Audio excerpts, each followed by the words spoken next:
Cuando el último gran dinosaurio exhaló su último aliento, el planeta no se quedó en silencio. Al contrario, acababa de comenzar el capítulo más extraño y violento de la historia. Nos han contado el final de la película. Cayó el asteroide y murieron los monstruos. Pero casi nadie nos cuenta qué pasó después de los créditos. ¿Cómo se ve un planeta que ha perdido a sus reyes? ¿Quién reclama un trono que ha quedado vacío?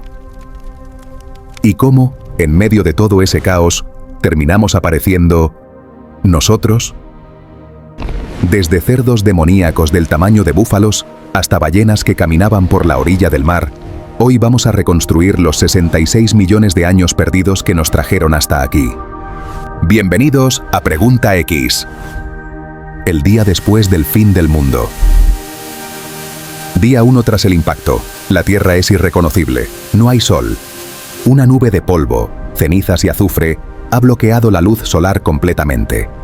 Los incendios globales han convertido los bosques en carbón, y la lluvia que cae del cielo es ácida, capaz de quemar la piel de los pocos supervivientes que quedan. La fotosíntesis se detiene en seco, las plantas mueren, los herbívoros mueren, los carnívoros mueren. En cuestión de poco tiempo geológico, el 75% de todas las especies del planeta desaparece. Parece el fin del mundo. Pero para un grupo muy específico de animales, esto fue como ganarse la lotería evolutiva. Para sobrevivir aquí no podías ser grande, ni fuerte, ni estar especializado en un solo tipo de comida. Tenías que ser pequeño, comer casi cualquier cosa, esconderte bajo tierra y simplemente aguantar hasta que pasara la tormenta. Aquí, entre las cenizas de los gigantes caídos, nace la historia de nuestro mundo moderno. Y la nuestra. Paleoceno. La era del Renacimiento. Bienvenidos al Paleoceno, la era del renacimiento biológico. La Tierra tarda miles de años en limpiar el aire y estabilizar las temperaturas, pero cuando finalmente lo hace, la vida explota en todas direcciones. Sin dinosaurios pisoteándolo todo ni comiéndose las plantas más altas, los bosques se vuelven densos, caóticos, oscuros y prácticamente impenetrables. No existen todavía gatos, caballos, elefantes ni ballenas. Lo que hay son los supervivientes, mamíferos diminutos que antes vivían escondidos a la sombra de los gigantes y que ahora empiezan a crecer sin ningún tipo de control. Es la fiebre del oro evolutiva. Hay comida de sobra por todos lados, y casi nadie que te coma. En pocos millones de años pasamos de criaturas que pesaban apenas unos gramos, a criaturas que pesaban varios kilos y ocupaban nichos ecológicos completamente nuevos. La naturaleza detesta el vacío, y estaba a punto de llenarlo con animales que parecen diseñados por un dibujante loco en plena crisis creativa. Los primeros reyes, bocetos de gigantes. Olvídate de leones, tigres y osos. Los primeros reyes de este nuevo mundo fueron, literalmente, borradores de prueba. Conoce a los pantodontes. Herbívoros pesados, de patas cortas, colas largas y cuerpos rechonchos que parecían salidos de un boceto preliminar.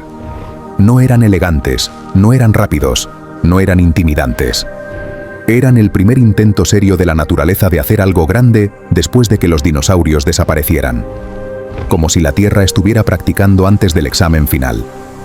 Y sus depredadores eran aún más extraños. Mira a los mesoniquios. De lejos parecen lobos, se mueven como lobos, cazan como lobos. Pero si te acercas y miras sus patas, algo no cuadra. No tienen garras afiladas, tienen pezuñas. Eran carnívoros depredadores emparentados, lejanamente, con ovejas y caballos. Básicamente, lobos con zapatos de caballo. Un diseño tan absurdo que solo tiene sentido en un mundo que apenas está volviendo a armarse. Animales así dominaron el planeta por millones de años, no porque fueran perfectos, sino porque simplemente no tenían competencia real. Pero la Tierra estaba a punto de subir la temperatura, literalmente. El mundo invernadero, selvas hasta los polos. Entramos en un periodo de calor extremo. El planeta entero se convierte en un invernadero global. Imagina un mundo sin hielo. Cero. Ni en los polos, ni en las montañas, ni en ningún lado. Las selvas tropicales no estaban confinadas solo a Brasil, África o el sudeste asiático. Se extendían desde el Ecuador hasta Europa y llegaban muy al norte, cerca del Ártico. Sí, escuchaste bien. En esta época podías encontrar cocodrilos gigantes tomando el sol en las costas de lo que hoy es Canadá y palmeras creciendo tranquilamente en la Antártida. El aire era húmedo, denso, sofocante. Las plantas crecían a tamaños gigantescos. Era un paraíso tropical absoluto para los animales que querían crecer sin límites, y un infierno para los que no podían adaptarse al calor constante. Pero si los mamíferos pensaban que ya habían ganado la guerra por el dominio del planeta, estaban completamente equivocados. Los dinosaurios tenían una última carta escondida bajo la manga. Las aves del terror, el retorno del legado. Los descendientes directos de los dinosaurios, las aves, decidieron reclamar el trono que alguna vez perteneció a sus ancestros. Hablamos de las aves del terror, gigantes emplumados de hasta 3 metros de altura. No volaban, no lo necesitaban. Tenían patas largas y musculosas para correr a velocidades brutales, y picos afilados, curvos y masivos diseñados específicamente para destrozar cráneos de un solo golpe seco. Durante millones de años, el depredador alfa del planeta no fue un mamífero. Fue un pájaro carnívoro que no podía volar, pero que no lo necesitaba para matar. Lo que vemos aquí es la fuerza pura de un concepto clave en evolución: el nicho ecológico vacío. Cuando desaparecen los grandes reptiles depredadores, quedan millones de puestos de trabajo desocupados en la naturaleza. Puesto de herbívoro gigante disponible, puesto de depredador de emboscada disponible, puesto de carroñero gigante disponible. Y cuando hay un puesto vacío, la evolución pisa el acelerador a fondo. Cambios que normalmente tardarían decenas de millones de años en consolidarse, se condensan en un parpadeo geológico. Pero el experimento evolutivo más radical de todos no estaba ocurriendo en la tierra firme, sino en el agua. Eoceno. Ballenas que caminan y un Edén salvaje. Entramos al Eoceno, el momento más caluroso de los últimos 60 millones de años de historia terrestre. Los océanos eran literalmente sopa caliente. En zonas que hoy son frías y templadas, el agua superficial podía alcanzar más de 20 o incluso 30 grados centígrados. En este caldo de cultivo tropical, algunos mamíferos terrestres tomaron una decisión evolutiva completamente inesperada. Volvieron al mar. Conoce al Ambulocetus, cuyo nombre significa literalmente ballena que camina. Tenía 4 patas funcionales para caminar torpemente en tierra firme, pero su cuerpo ya estaba cada vez más adaptado al agua. Era un depredador torpe y vulnerable en tierra, pero absolutamente letal en ríos, estuarios y costas poco profundas. Este animal es el antepasado directo de la ballena azul, el animal más grande que jamás haya existido en la Tierra. Una prueba viviente de que la evolución no es una escalera ordenada hacia la perfección, sino una improvisación constante respondiendo a lo que funciona en el momento. El Eoceno fue, en muchos sentidos, un auténtico jardín del Edén salvaje. Un mundo cálido, húmedo, verde y lleno de vida desbordante. Pero en las ramas más altas de esos bosques tropicales infinitos, alguien pequeño nos estaba mirando. Los primeros primates. Las manos que cambiarían el mundo. Aquí, en medio del caos del Eoceno, aparecen nuestros abuelos evolutivos más lejanos, los primeros primates verdaderos. Son pequeños, mayormente nocturnos, y tienen 2 superpoderes completamente nuevos que ningún mamífero anterior había desarrollado al mismo tiempo. Primero, ojos al frente en lugar de a los lados, lo que les permite calcular distancias en 3 dimensiones con precisión milimétrica. Y segundo, manos y pies prensiles, capaces de agarrar ramas, frutas y presas, con una delicadeza y control sin precedentes. Viven en un mundo completamente tridimensional, saltando entre ramas, trepando troncos verticales y huyendo de depredadores terrestres que no pueden seguirlos hacia arriba. No lo sabían en ese momento, pero esas manos diseñadas originalmente para sujetar ramas y atrapar insectos, un día muy lejano sujetarían herramientas de piedra, lápices, micrófonos de grabación y teléfonos inteligentes. Pero para que eso ocurriera, primero su hogar perfecto tenía que ser completamente destruido. La Tierra se enfría, el Mediterráneo se seca. Todo lo bueno, eventualmente se acaba. La Antártida empieza a cubrirse lentamente de hielo permanente. Las corrientes oceánicas cambian de dirección y temperatura. El clima global comienza un largo proceso de enfriamiento. Entramos en una etapa donde la Tierra respira a base de extremos climáticos. Periodos relativamente cálidos seguidos de periodos fríos, glaciaciones parciales, deshielos repentinos. Las selvas tropicales infinitas comienzan a fragmentarse en parches aislados, y muchas regiones del planeta se vuelven cada vez más secas. Y aquí entra en escena un detalle geológico que casi nadie menciona, pero que cambió dramáticamente la historia climática del planeta. El mar Mediterráneo se secó casi por completo. Durante un periodo de tiempo que duró cientos de miles de años, lo que hoy es el mar Mediterráneo fue una cuenca gigante, baja y desolada, cubierta por un desierto blanco de sal pura. Las temperaturas en el fondo de esa depresión pudieron alcanzar fácilmente los 80 grados centígrados, y la presión atmosférica era mucho mayor que la del nivel del mar actual. Luego, hace aproximadamente 5 millones de años, la barrera natural de roca que separaba esa cuenca del océano Atlántico finalmente cedió. El agua del Atlántico entró con una fuerza estimada en decenas de miles de veces más poderosa que las cataratas del Niágara. En unos pocos años, tal vez incluso meses en las estimaciones más extremas, un abismo seco y ardiente se llenó completamente de agua salada. Ese evento catastrófico, conocido como el diluvio zancleano, fue probablemente uno de los momentos más espectaculares y violentos de la historia geológica reciente de la Tierra. Mientras tanto, en otros continentes, las grandes cadenas montañosas seguían creciendo. Los climas se reorganizaban dramáticamente, y los bosques tropicales seguían retrocediendo hacia el Ecuador. Y cuando los bosques se van, los primates arborícolas tienen un problema existencial muy serio: el nacimiento de las praderas. En África, hace unos pocos millones de años, los bosques densos que antes cubrían grandes regiones del continente empezaron a romperse en parches cada vez más aislados y distantes entre sí. Entre esos parches fragmentados de bosque tropical, se extendían zonas completamente abiertas, sabanas de hierba alta, praderas secas, llanuras sin árboles. En un bosque denso puedes esconderte, camuflarte, trepar, escapar hacia arriba. En una pradera abierta, tienes que correr más rápido que el que te persigue o morir en el intento.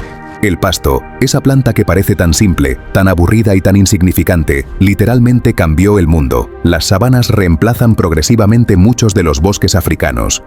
Y eso obliga a los herbívoros supervivientes a desarrollar patas más largas para correr, cuerpos más ágiles y ligeros, y cerebros más alertas capaces de detectar peligros a distancia. Los depredadores, a su vez, tienen que evolucionar para volverse más rápidos, más coordinados, más inteligentes, y capaces de cazar cooperativamente en grupo para derribar presas más grandes y rápidas. Para nuestros ancestros primates acostumbrados a vivir en los árboles, este cambio climático y ecológico fue una auténtica pesadilla existencial. Su casa segura se estaba desmantelando árbol por árbol. Cerdos del infierno y depredadores perfectos.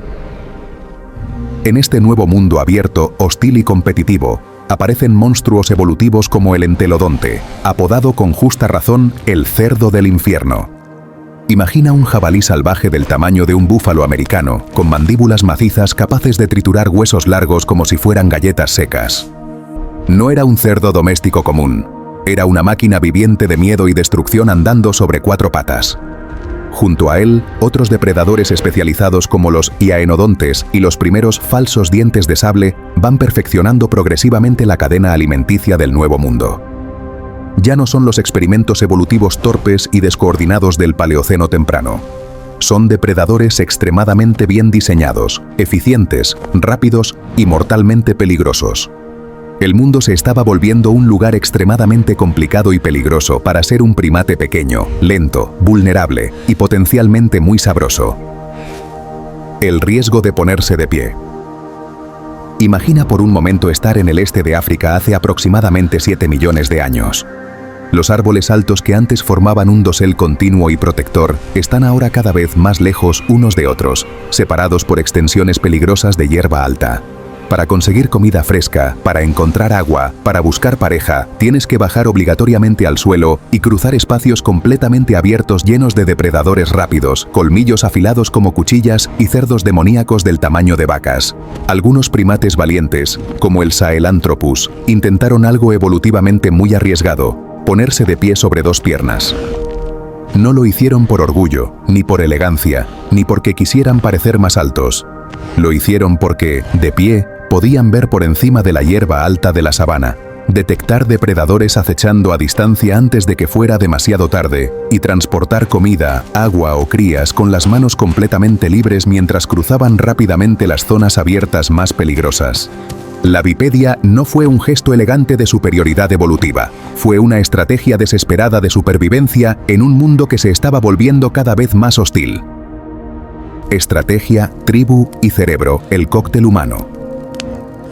A medida que el clima global se volvía progresivamente más extremo y variable, los bosques africanos se reducían cada vez más y las sabanas abiertas se expandían sin control. Nuestros ancestros primates tuvieron que cambiar radicalmente su forma de vivir. Moverse habitualmente sobre dos piernas permitió recorrer largas distancias gastando mucha menos energía, ver más lejos sobre la hierba alta y liberar permanentemente las manos para otros usos. Manos que ahora podían agarrar piedras filosas para cortar, palos largos para defenderse y más tarde, herramientas cada vez más sofisticadas talladas con intención y propósito. Reunidos en grupos pequeños pero muy cohesionados, nuestros ancestros homínidos aprendieron progresivamente a cooperar para cazar presas más grandes, para espantar y confundir a depredadores superiores y para proteger a las crías vulnerables durante años de infancia prolongada. La cooperación social compleja exigía comunicación sofisticada. La comunicación sofisticada exigía un cerebro más grande, más flexible y más hambriento de energía. Poco a poco, generación tras generación, la naturaleza fue premiando selectivamente a aquellos individuos que trabajaban mejor en equipo coordinado. Entendían señales sociales sutiles, recordaban rutas y fuentes de agua a través de territorios enormes y aprendían de la experiencia propia y ajena. La inteligencia social y técnica dejó de ser un lujo evolutivo curioso para convertirse en la herramienta de supervivencia más poderosa jamás desarrollada por un animal.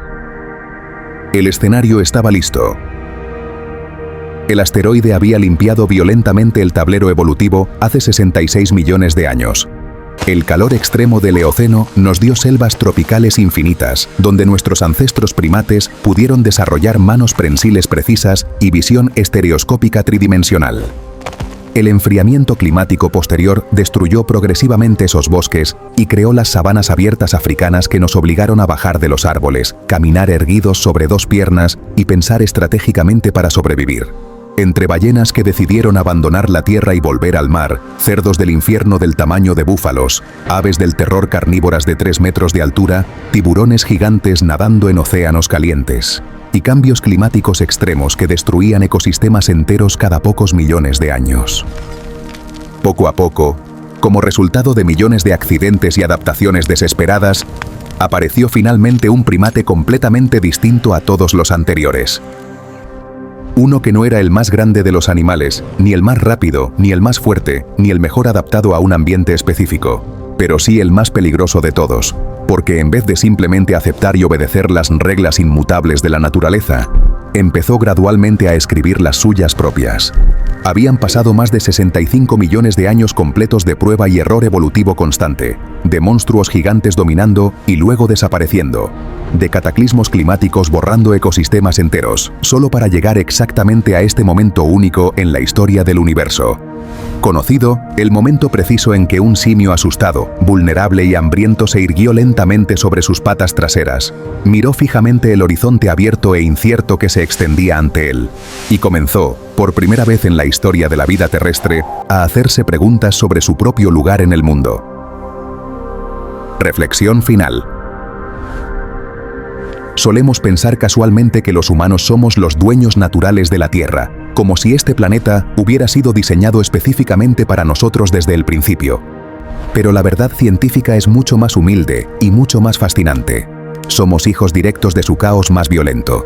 Somos el producto final completamente improbable de una cadena evolutiva ininterrumpida de catástrofes cósmicas, extinciones masivas que borraron el 75% de la vida, experimentos evolutivos fallidos que dominaron el mundo por millones de años y luego desaparecieron sin dejar descendientes, y unos cuantos aciertos extraordinariamente improbables que se alinearon en el momento exacto y el lugar correcto.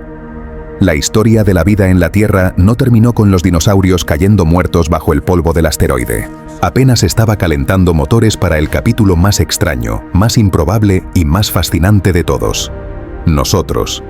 Si te ha fascinado este viaje épico por los 66 millones de años perdidos entre la caída de los dinosaurios y la aparición de los primeros humanos, espera a ver nuestro próximo video. ¿Cómo nació realmente la inteligencia humana? Suscríbete ahora mismo a Pregunta X. Activa la campana de notificaciones para no perderte ningún video y comparte este contenido con alguien que todavía crea que los dinosaurios fueron lo más interesante que le pasó a este planeta. Porque la verdad científica es que lo más extraño, improbable y fascinante que le ha pasado a la Tierra en 4.500 millones de años de historia, somos nosotros. Hasta la próxima.